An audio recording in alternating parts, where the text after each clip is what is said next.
Welcome to Friday Forum, September 9th, 2022. Here we go. So influencers continue to reach out. Very, very cool to see that Jay Shetty, whom many of us are familiar with, reached out to Casey. Jay has a very large following on Instagram, 11 million plus followers, and then the number 35 highest ranked podcast in the US. When we continue to have this, it's just incredible. It shows that people are listening and paying attention and seeing what's happening and interested in the space. So love seeing when those things happen, and especially when it's sort of unknown and unexpected that it happens. Partners continue to drive conversion. So Bobby Parrish, Flave City, across many different platforms, posted his first YouTube video, which generated 185,000 views, 700 comments, and 27 conversions in 4 days. So as we have partners act as conversion levers, it opens up new audiences, new opportunities, and new channels to spread information about what we're doing and some of the benefits around monitoring glucose. Email experiments build engagement. So the first community newsletter went out, 58% open rate, and the monthly product email that Cosima was running point on, 64% open rate. And the key is, it's not that the open rates are high, it's that the unsub rates are super low. So people, even though we're putting out newsletter and putting out information about product features and community, people are interested in what's being communicated. And the key is the value of the information that we put out so that people want to learn more about what we're doing. Improving web infrastructure to drive demand capture. So Paul and JM are working on everything related to web, and phase 1 of 5 is done for the website redesign. So that involved auditing the site, using a lot of the data that we have and some of the analytics, and then collecting feedback from both members and non-members to make sure that we're not getting biased information where, oh, the site looks great and we love it, but taking all of these data points into account. And then phase 2 is underway, and that's optimizing some of the key elements of the site, that being the header, the footer, the menus, to make sure that where people are looking for information is clear and easy to find and easy to navigate. Startup infrastructure. This is something that Ms. highlighted during the week, and we should always revisit and reframe. We're a startup and we work with a lot of startups, and part of that game is that the infrastructure can drive some lowlights. So it was announced this week that Scarlet Health reduced coverage to 5 states, and TruePill ran out of boxes for each of the type of hardware that we offer for the course of 1 week, and this caused some delays in order. So the important thing is that this can happen, and what makes it manageable is when you have a world-class support team that can work through some of these issues so that nothing is panic and nothing is overly reacted to, but it's something that we all work together to help solve these problems when they arise. Owned media experiments drive growth. So different formats across different platforms lead to increased traction. So we've been experimenting with on Instagram with content with members, some video content, and then also on YouTube content with thought leaders. And what we're finding is that leaning into the specific audiences on each platform is helping us to get more impressions and engagement, which leads ultimately to a lot of audience growth. And then lastly, earned media drives organic awareness. We've got different people sharing user-generated content. Dr. Laura Hyde posted a video on an apple cider vinegar experiment to see how ACV could offset glucose levels and the impact of it. And Melissa McAllister and Jen Brown, two other influencers on Instagram, shared posts and continue to show levels integrated into their lives. As far as other things, so Taylor was on What the Funk. Casey recorded for John's podcast, or released that for John's podcast one day, and then also on Honestly. Lauren and Jackie did a podcast for A Whole New Level, and then Azure and Sissy, and both around women's health and how metabolic health pertains to women's health and hormones. And so very interesting content there.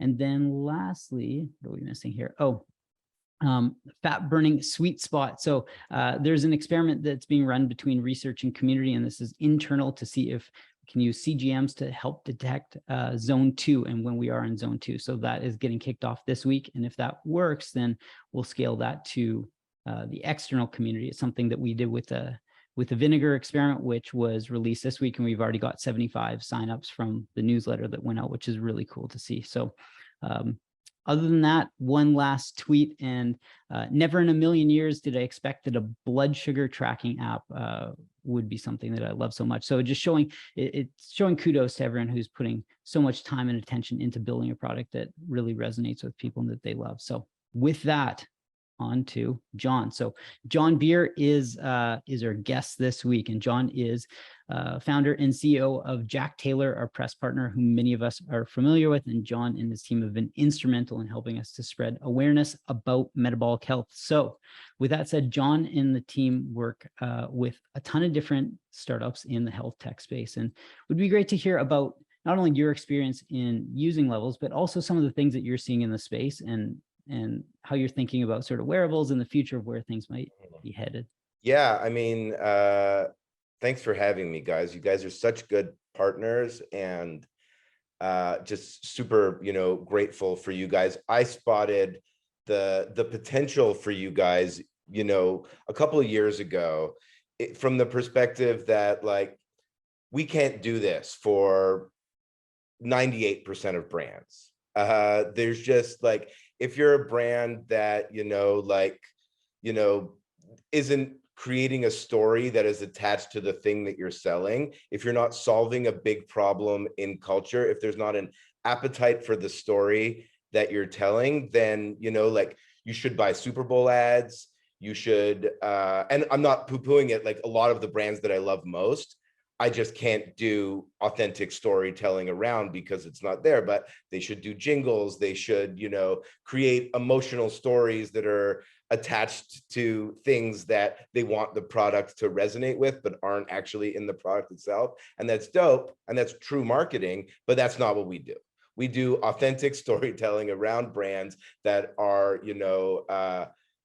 basically news, and telling a conversation in culture and solving a really big problem in culture. And the interesting thing, or one of the many interesting things about you guys is that, like, if I'm looking at the biggest problem to solve, it's healthcare. That is the biggest problem. And the system is being, taken down, in the sense that, like, we're in the middle of a revolution. Like, healthcare has not really changed in our grandparents' lifetimes from us really significantly, in the terms that it was, like, reactive and generic, and now healthcare is, increasingly proactive and personal.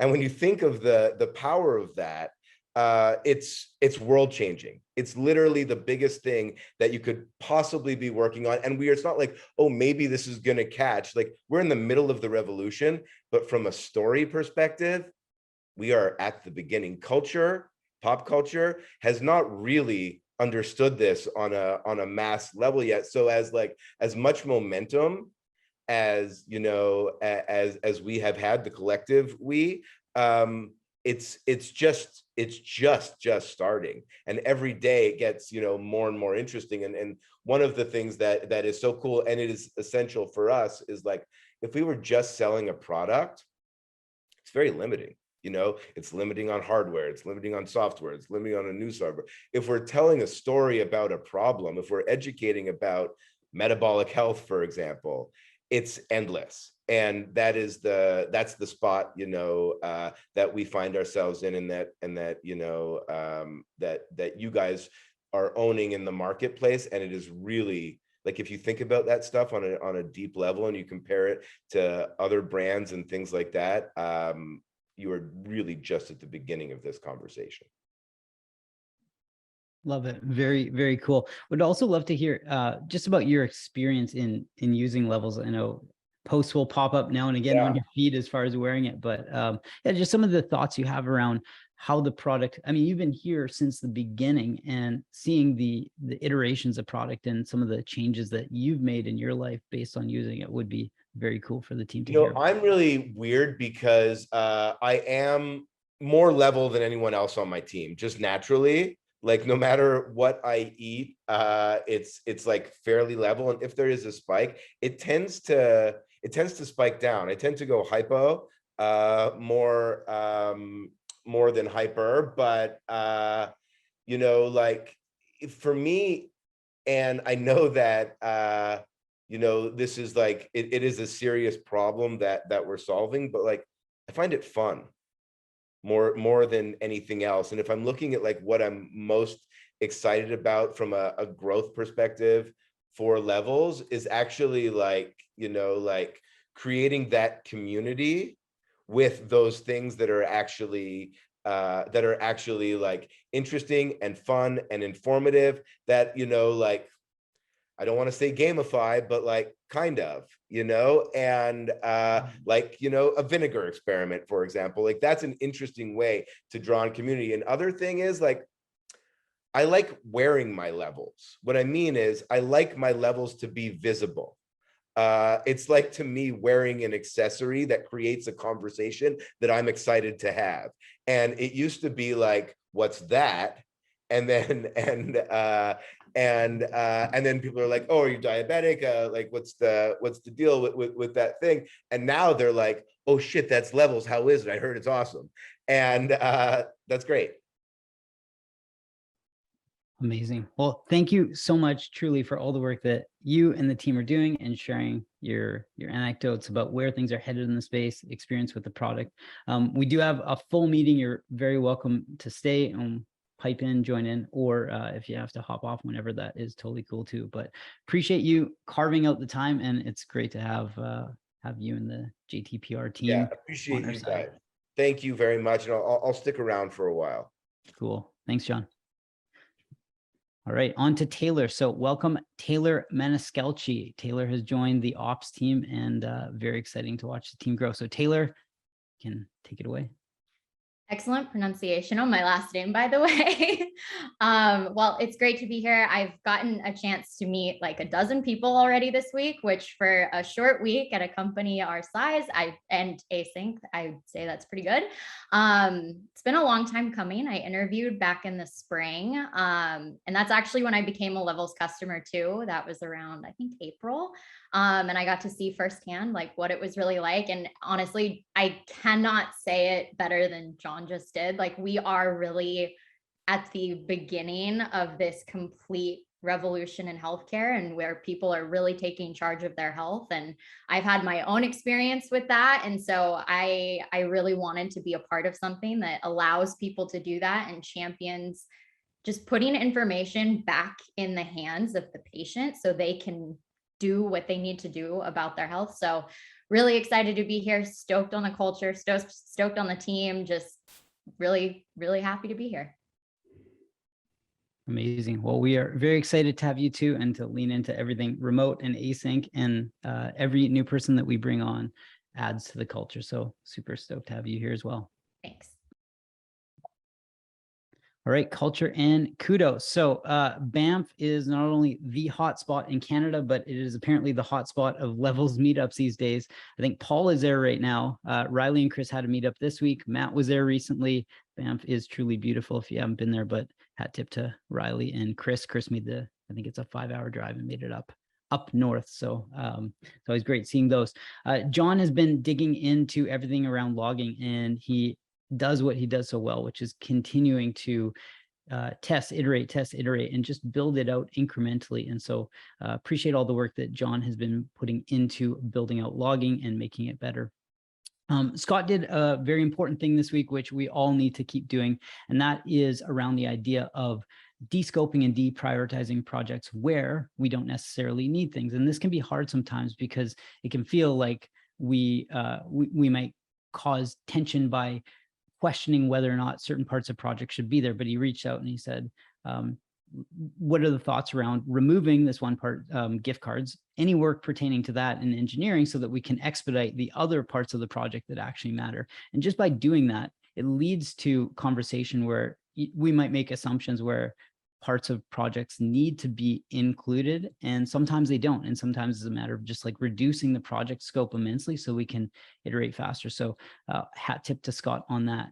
And then lastly, Galit had organized a virtual, we'll call it a virtual event or meetup for the engineering team. But the reason this is important is sometimes I think it's easy to wait for companies to organize things. And informally, when we start to do this, this could be like a virtual, hey, should we have lunch with 4 or 5 of us, or whatever it is. And so she organized this event, and everyone on the engineering team was super excited. And the general sentiment and feedback was everyone had so much fun just carving out time in the day. So hat tip to Galit for taking this on and just doing it, not asking for permission. And these are all the little cultural things that as we grow are super important. So kudos to everyone.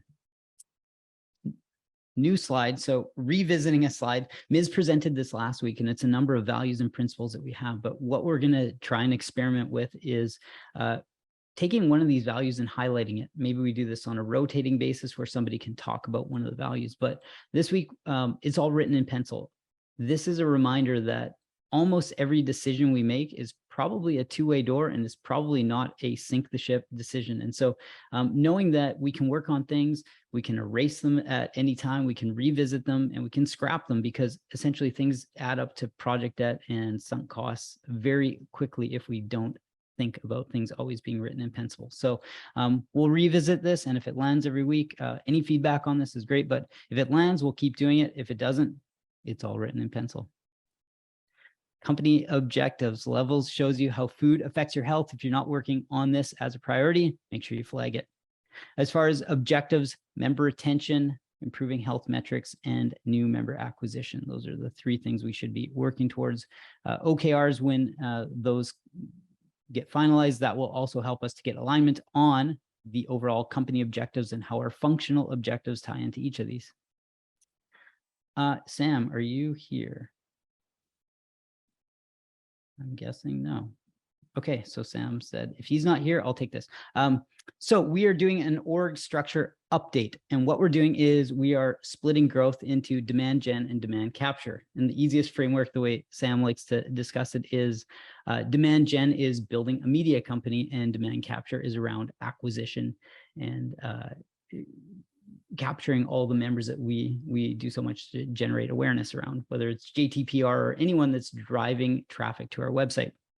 And so in this, JM's taking on Paul, Jackie, and Tom on his team to have resourcing. And then we've got everyone else that is part of the growth org being under demand capture. So if you think of it more as media, content, awareness, and then capture is more on the acquisition side of things. So it's still a growth umbrella. And the idea is that growth has a very wide footprint, as do functions like ops or engineering. And so the more that we can double down and say, how can we break these things apart, knowing that, like, not to be cliche about it, but everything is written in pencil. Like, the more we can revisit and say, how do we make more impact with a wider footprint, as opposed to siloing things into some function because we named it a certain function at one time. So super exciting to have that, and to have more resourcing for JM and everyone working on his team to be able to make more impact. So and Sam is hosting an AMA next week. So if anyone has questions around this and how the company will evolve, like, that's the most important thing, is a lot of our functions will continue to evolve. And so having that lens that nothing's set in stone. And if you want to do the AMA with Sam next week, that will be on the calendar. Demand capture. Here we go. Okay. JM, I have to spotlight you. All right. Give me a sec here. I think you'd want to first stop the shit. Thanks. You did it. We're good. Okay, we're doing a live jam show. I'll be talking roughly 20% slower.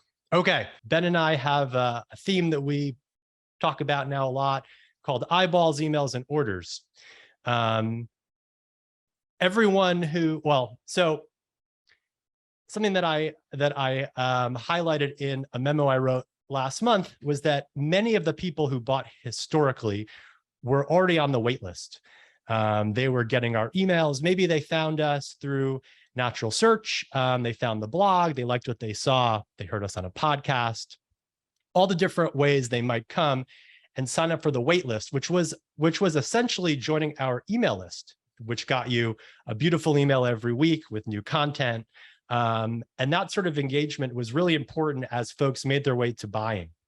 And even upstream of that is the eyeballs, which is all the great stuff we do on the blog and on YouTube and podcasts and all the media stuff that Ben and folk are working on. So we get their eyeballs, and then we want to get their email address so that eventually, so that they'll see what we do and then eventually buy. I wanted to highlight natural search has been extremely good to us. This is the algorithms in the sky saying, those folks at Levels have some authority on this topic. We should send them a lot of traffic. And they've been doing that. The Google line is going up and to the right. This is the daily search traffic.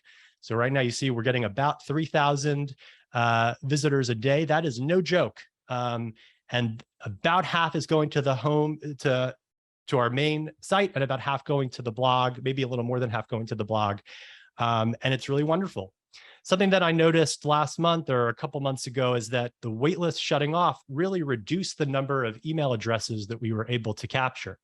This is emails that we get every month. Waitlist is a big part of this, as was obviously if you bought or if you tried to buy and you entered email in the first step, you were on our email list there too. And with liftoff and the waitlist ending, we started collecting way fewer email addresses. And so being that, if we get your email address, you start getting all the content from us, that increases your likelihood of buying. Not collecting email addresses is a problem. So over the last month or two, we've put some things into place, including this modal here. Again, I don't think you could, I'll just sit on top of Brittany's shoulder here. You click, you might see this on the blog, sign up and start getting your email there. And that's been live for about 5 weeks. We've collected about 3,600 email addresses and over 400 of them have bought.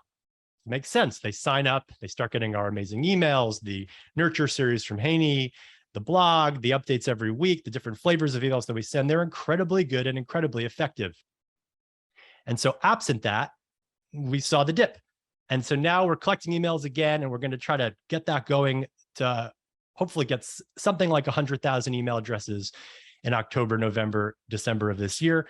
There's some other things in the hopper, including getting email again at step one, a PDF version of one of our ultimate guides that Ben and Haney are working on. Very cool idea here that maybe you'll sign up and get this in your email.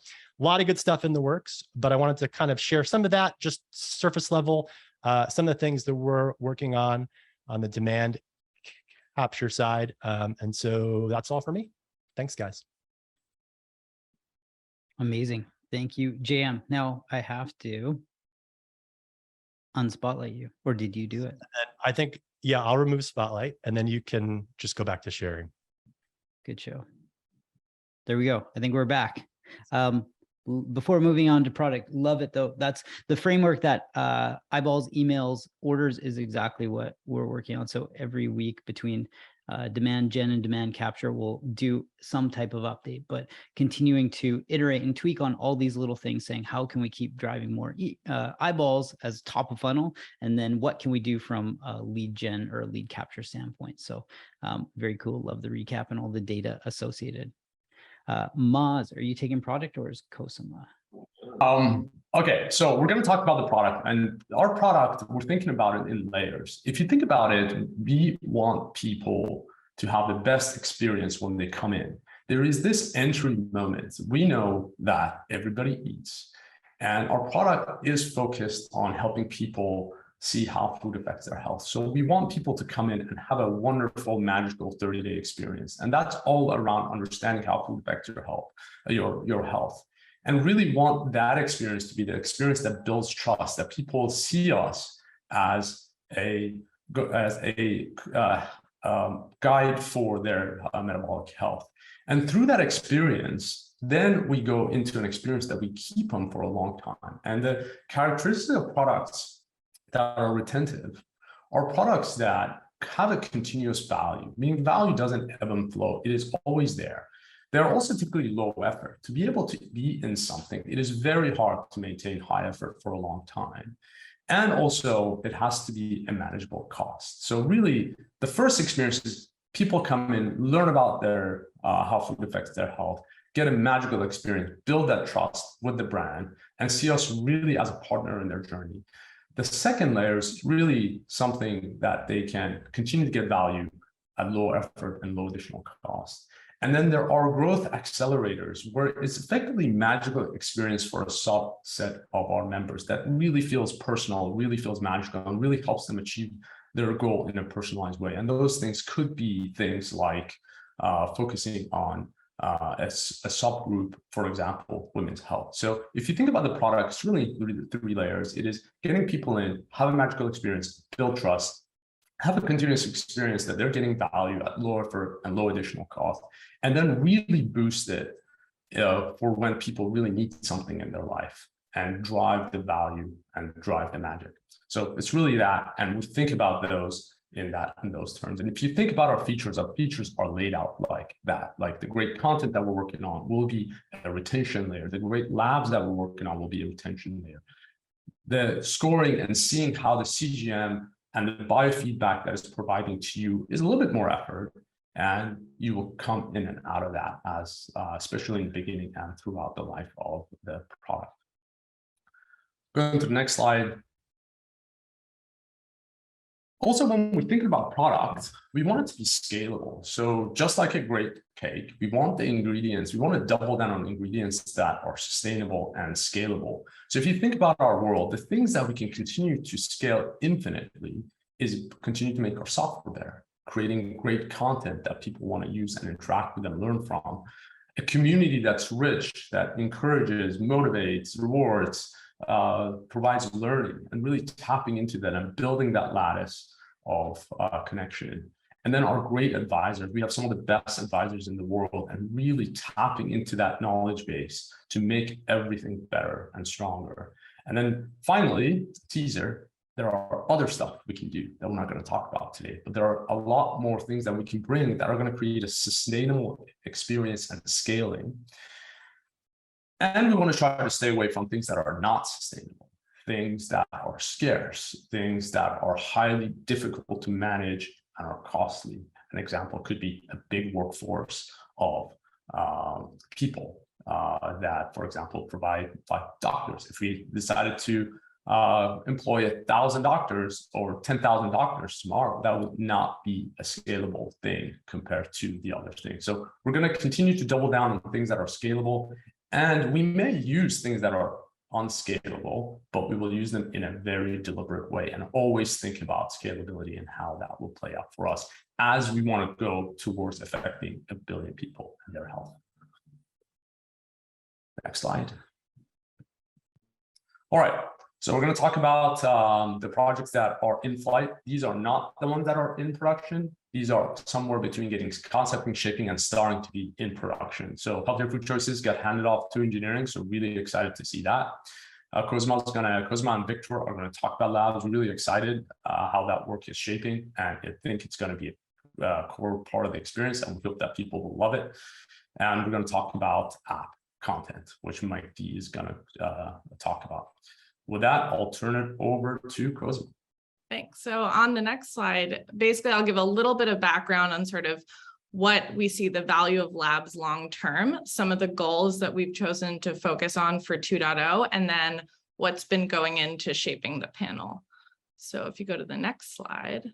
So we definitely see labs as a retention feature in the long term, but I think it's important to also remember that this is also going to be a way for us to measure efficacy. So we've had articles about this in the blog, and it's very much an important thing for us to all remember that even though the CGM is our sort of great tool for real-time insight, there is more going on in kind of tracking metabolic health than just glucose alone. So having labs as something that is used regularly by our members is going to improve our ability to help members understand their metabolic health in a more holistic way.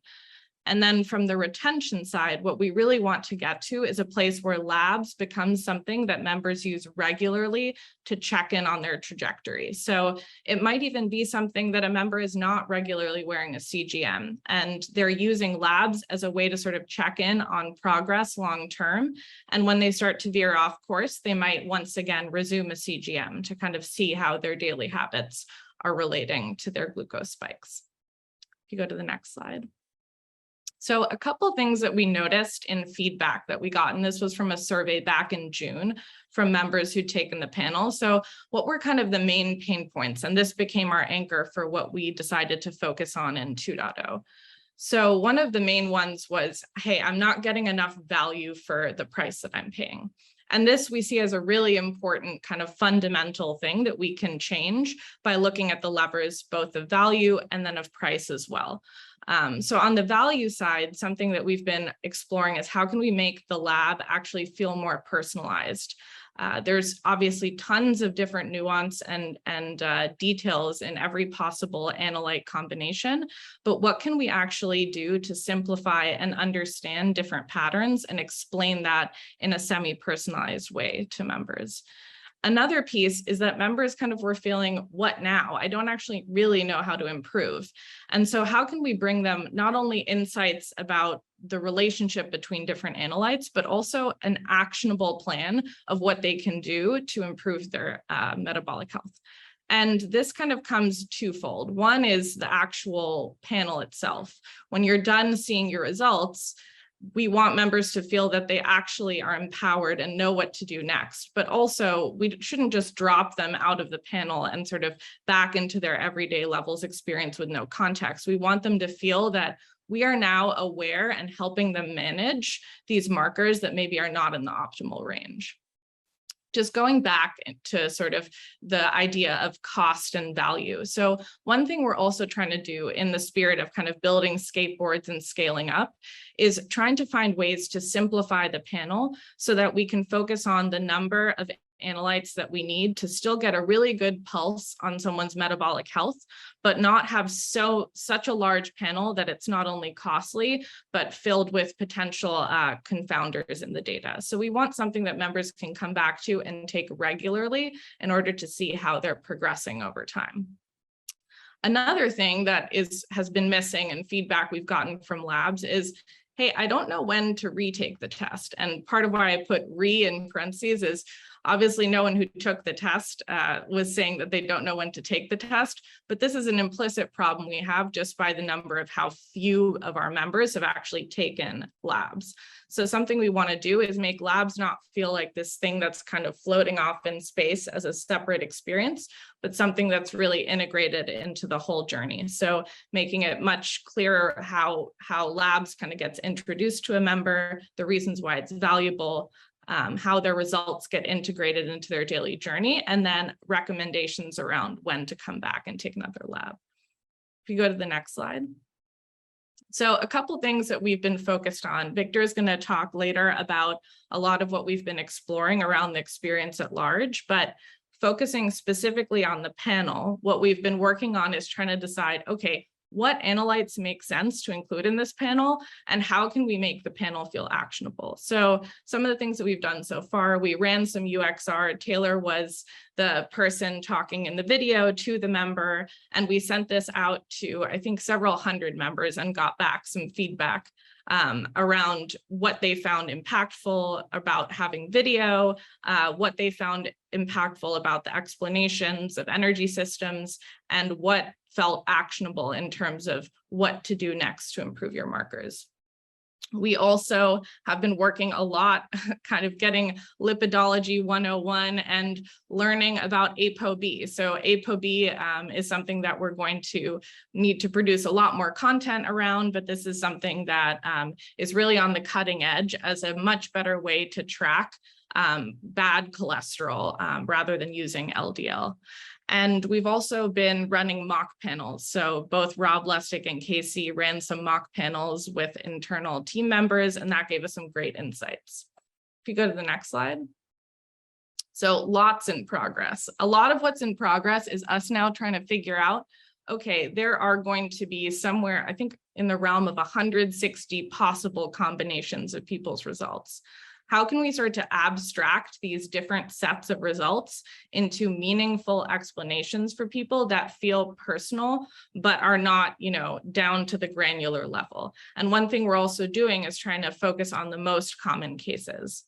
Another thing we need to figure out is the information hierarchy. So we know we want to incorporate video, but what content is best as video is something that we're going to be working on. And then if you go to the next slide.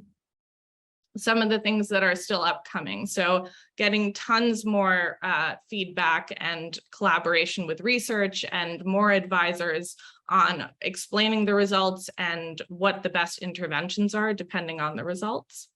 Also, a lot more storyboarding and work with the content team around what we want to produce as videos. And this is something that we can slot into the experience in phases. So it doesn't all need to be there right away, but we'll probably do a labs 2.1, 2.2, et cetera, where we slot in more video content as we go. And then lastly, and this will be substantial as well, is collaborating with the content team to figure out what content we really need to support, both in blog form, but also potentially podcasts that help explore and explain the new analytes. In particular, we'll be introducing ApoB and uric acid, and these are going to be important for us to kind of have a perspective about and help our members understand. They're sort of newer in the space and less common to see on a panel, which is exciting, but that means the job is on us to help our members understand. And that's it. Awesome. Love seeing all the iteration and the work coming. Labs is such a great product, and getting it to a new place that is even more valuable for members is great. So awesome work there. We are on to event-based insights. Here we go. Perfect. Cool. So I just wanted to give a quick state of event-based insights update. It'll include like what the pipeline is now, how things are doing, and then a couple fun demos to share with the team. So right now, if you don't know, we have 20 live that have been launched to our members, 7 that are in development and just about over the finish line. It should be ready within the next few days. And then right now we have an additional 14 that we can get started on in our database, but realistically, we have a lot more. They just haven't made it into the database yet. Next slide, Ben, please. So we've received strong qualitative feedback, both internally and from members. But as with most things at Levels, we want to make sure, even though it's early, we want to capture that quantitative data to make sure that we're not relying on intuition and making more data-driven decisions. And for context, this data was pulled from July 25th onward, and about like 90-ish plus % of the insights were not live yet. Why we chose that number, it was right around the time that our first oatmeal-based insight went live to members. And what's interesting, more than half of these have only been live for about 7 to 10 days. Specifically, our cauliflower swap and the salad dressing swap are performing pretty well with members. And going forward, as we work cross-functionally with Haney, Sissy and community, Lauren and Stacy, and then obviously Sonia and Casey to develop new content, we'll make sure that we're leveraging the data to make sure that we're creating insights that are resonating with our members. And one more slide, Ben. So I had a couple issues embedding the video, Ben, but I have 2 insight demos here. So if you want to, you can click on either one. So if you want to go to smoothie or low carb, and it should take you to Loom.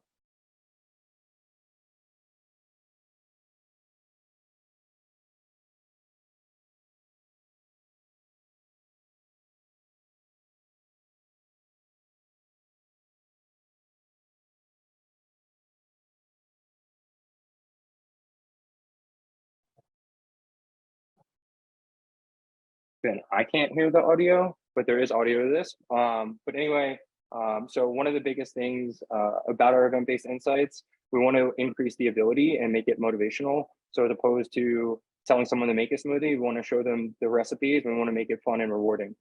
And we have one other one, Ben. I don't know if you want to show that. There's a guest appearance from a familiar face. If you click on the low carb dessert swap one.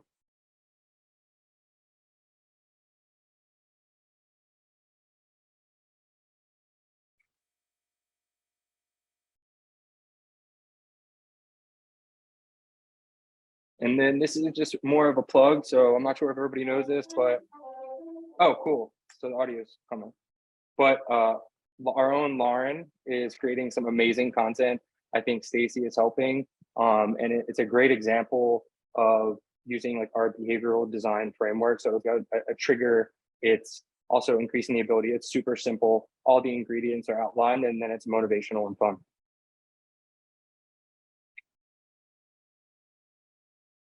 And then you can jump back to the slide, Ben.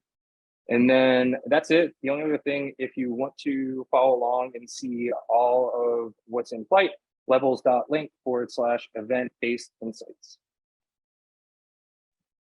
There we go. That is a good slug there, Mike D. Great update. Design, here we go. I believe Alan or Victor. It's me this time. I was was gonna say great segue there from Cosma and Mas, but to start with a bit of a brief background and summary from their presentations. So kind of a quick reminder of the key objectives we set out to solve for this project were. Next, please. So one, we want to improve the efficacy by giving people a more comprehensive and holistic picture of their blood panel results, what it means, why you should care, and how you can improve based on that. Number two is focus on retention by improving the value and guidance people find in each panel, so that our members want to come back periodically for follow-up panels, not as a one-off test, but for long-term health. So to drive retention for labs, we first have to make sure that people even know that it exists, right? So, and how to find it. So next, please. So at the other end of this, we have the results page itself, which will be key for Labs 2.0. This is very much a work in progress right now, as we're still finalizing details of what analytes to focus on and to how to break those down, and what's important as a part of that.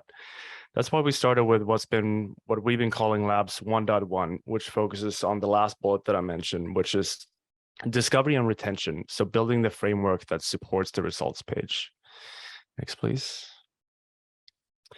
So there are a few interesting paths and formats we want to try out here, and pretty low-hanging fruit that should make this pretty easy for us to do. One is this kind of takeover treatment of the stability ring itself on the home screen to let people know about these important moments. For example, the first time I want to tell people about the panel, when you receive your results, or for example, 3 months after your results, to remind people that it could be helpful to take another panel to track your progress and trends again for the long-term results. Next, please.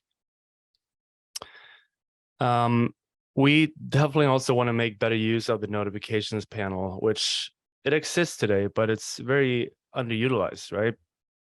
This could work with and simultaneously to the home screen takeover treatment for these big moments, but we assume that people might dismiss the takeover treatment for various reasons, and they should still be able to find the notifications for these big moments afterwards when it might fit their own schedule a bit better. Next, please. Third, and this is still kind of a screen in progress as well, but we do want to utilize this the test result screen to build excitement and anticipation by guiding people through this process. We want to let members know what to expect and how they can prepare both for the test itself and for the test results. And if we can, we're not 100% sure whether there's a technical limit still, but even being able to tell people when they can expect the results back. Next, please.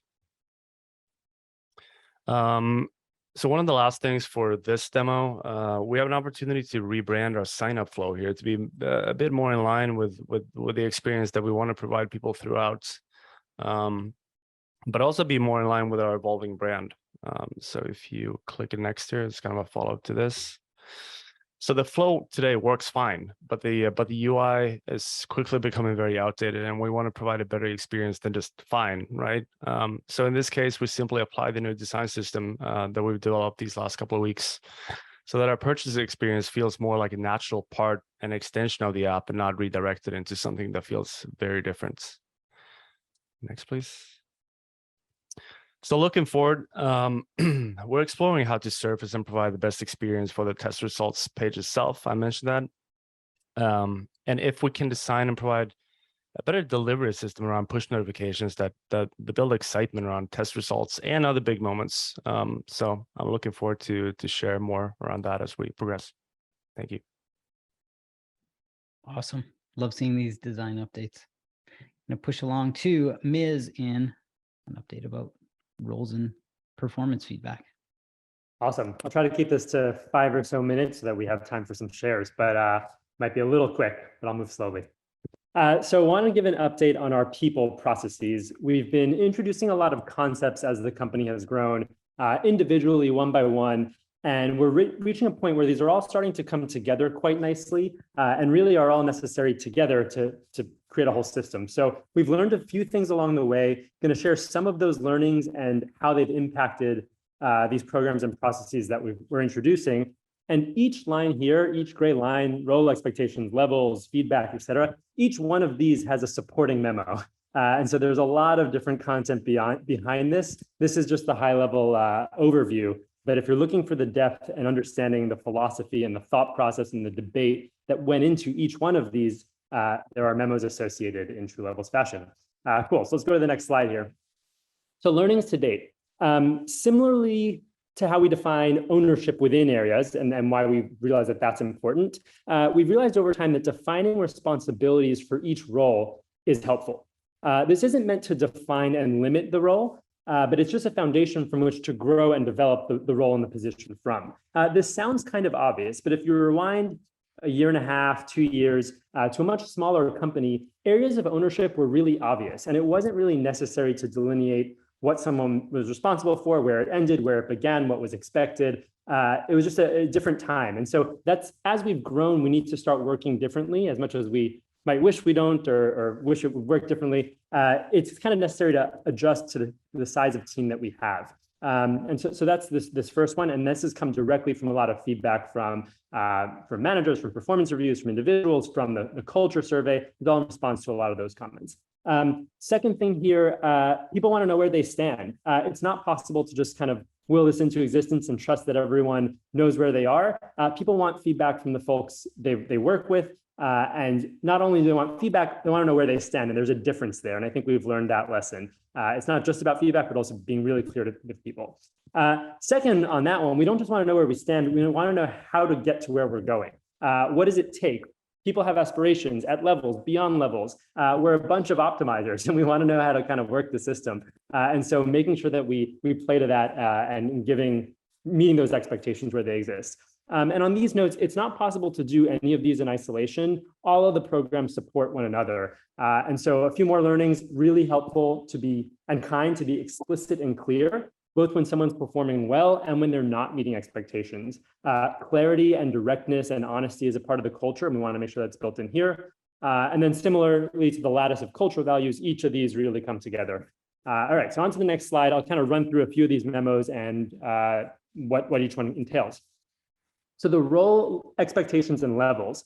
There's a bunch of different pieces to this. In the top left, you have roles that exist within the company. These are true independent of anyone's individual level or function. Someone can be an IC, they can be a group leader, a people manager, and these also overlap quite a bit. But across each role, there are levels as well, which are beneath. These are now defined by the impact level that they have. So someone in a level 3 role has impact on their function versus level 1 where there's impact on a project. And so there's a lot more depth in the memo there. I won't spend it here. The functions, each of the function leaders over the last month came together and laid out the expectations for each level within each of their areas with a ton of definition that's really graspable. So that's strong work, and I'll encourage everyone to point to that.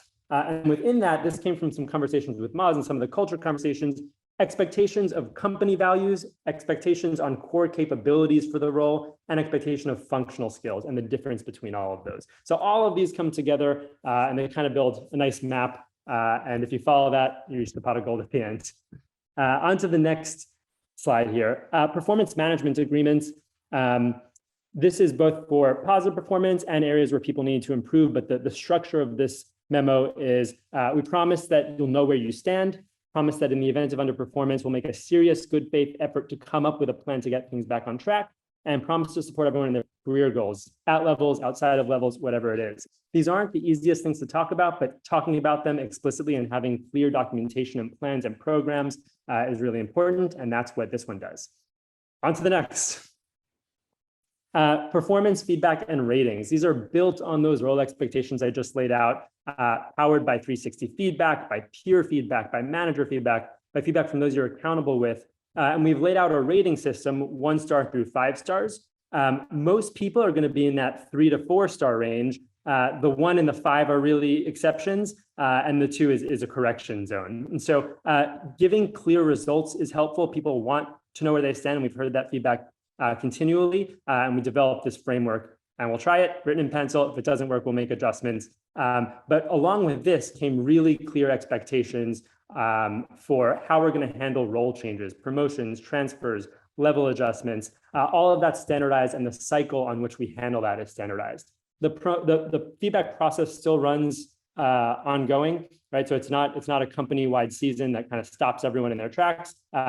Still meant to be lightweight, easy to run through, but there's now a program in place, and that started rolling out end of last month. So folks who are going through feedback now should be interfacing with that process, and we'll update it along the way from feedback. I'm past my 5 minutes, so we'll jump through the last two really fast here slide. So development, straightforward. If you're in each one of those scores, there's associated processes with it. It's not just like you're doing a great job, keep going, or you're exceptional, you're promoted. There's opportunities for coaching, for leadership development, for taking courses, whatever you want to do, take on different responsibilities. Each of those is now associated with a rating. Next slide here, Ben.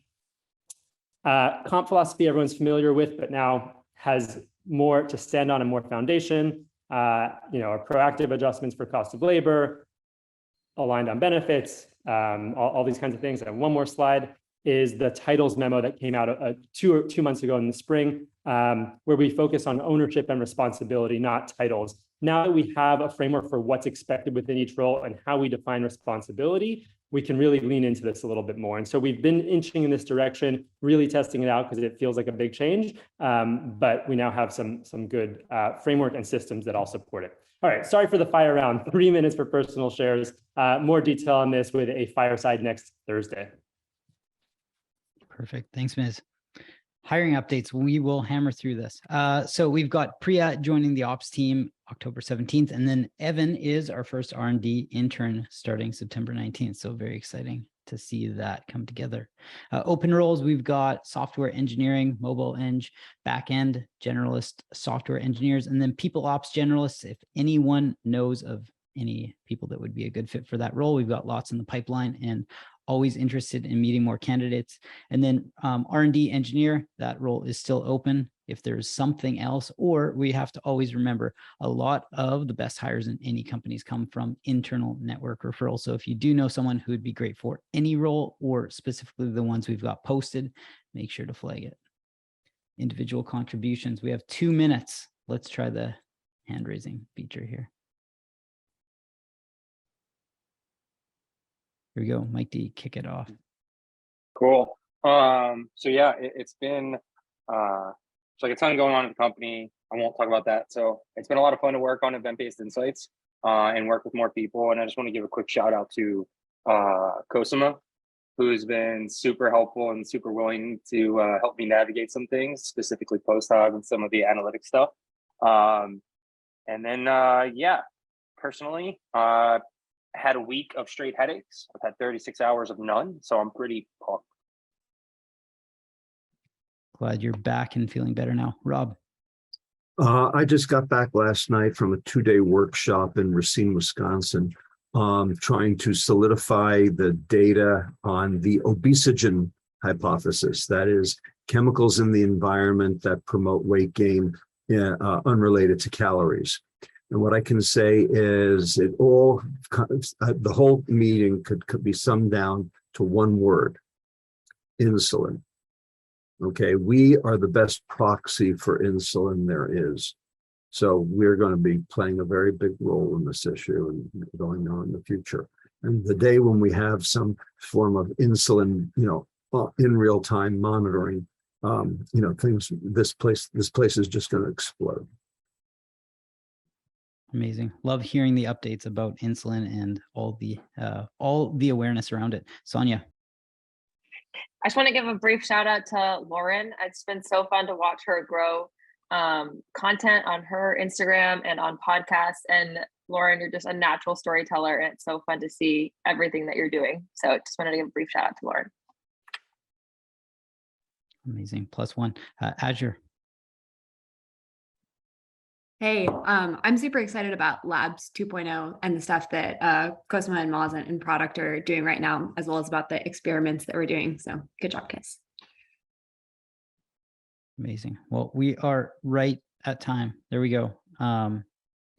Appreciate everyone carving out time. And anyone, if there's any last shares, we can do it right at the tail end, or we can say salutations and have a great weekend.